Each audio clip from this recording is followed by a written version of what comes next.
Welcome back to the show. Time to go into WWE. And of course, the big deal this past Monday night was the return of the one-night King of the Ring tournament. That's right.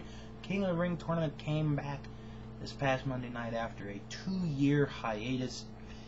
And nobody knew, nobody, was aware, we didn't know who was going to be in this tournament. All we knew was you had to win 3 matches that night to become the king.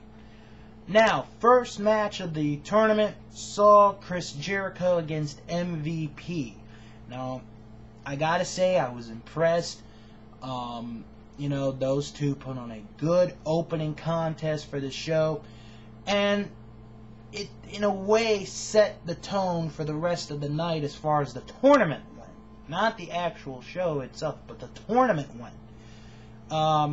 Jericho got a nice win with the Walls of Jericho.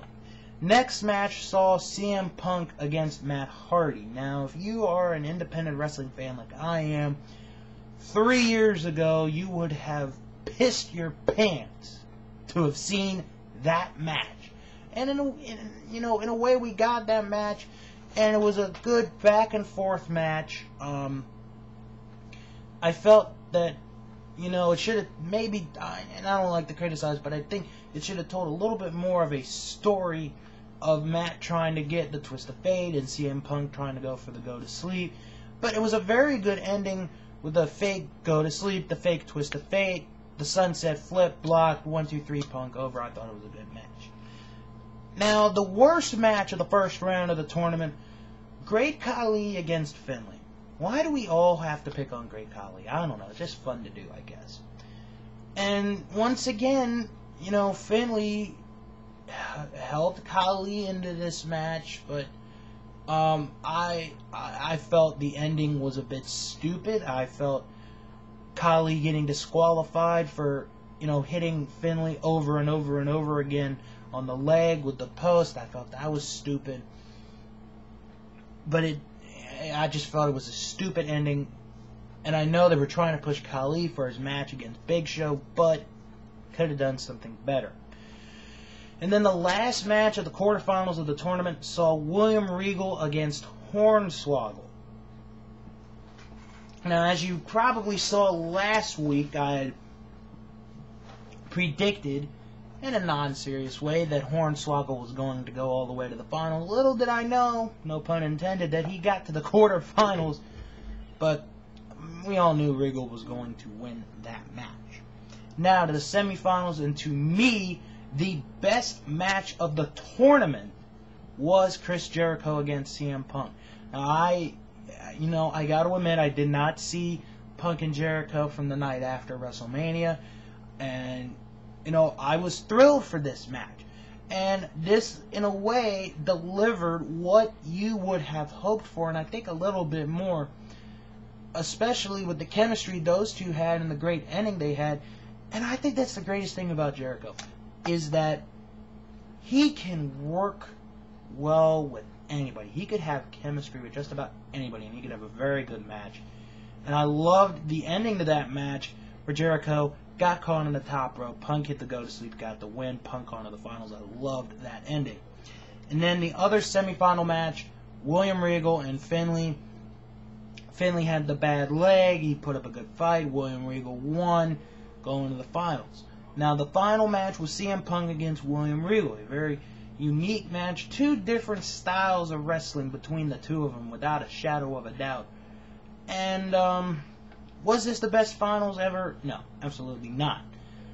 But it was respectable. It was it was respectable, and it held up, I felt, for a little bit.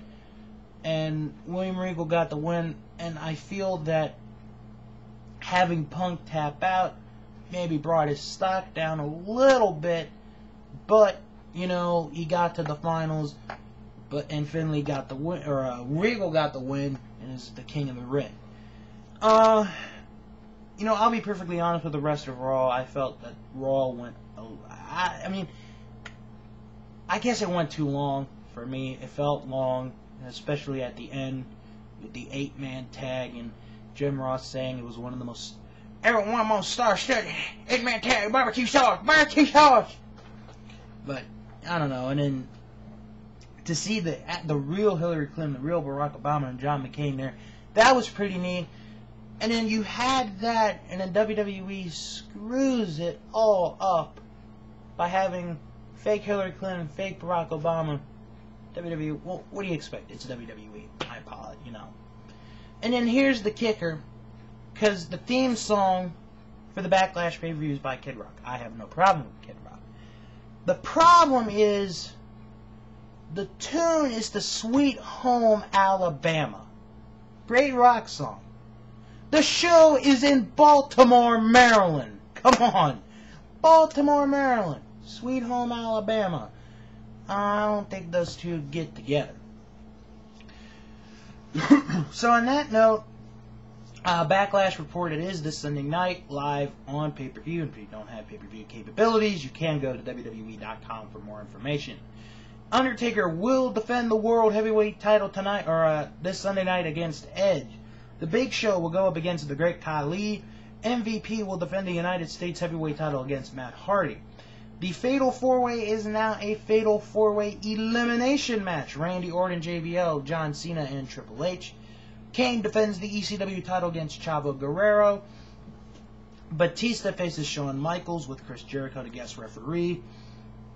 And one match that got added to the card earlier this week, a 12 Diva tag team match. Now listen to this lineup. You've got on one side Mickie James, the current WWE Women's Champion, Ashley, Kelly, Michelle McCool, Cherry, and Maria going up against a team comprised of Beth Phoenix, Natty Neidhart. I don't care if it is Natalia, I'm calling her Natty Neidhart. Jillian Hall, Melina, Victoria, and Layla. And I don't know what to say on that. But other than that, a pretty stacked card for a show in Baltimore, Maryland. Results will be next week when I come back. TNA and Ring of Honor.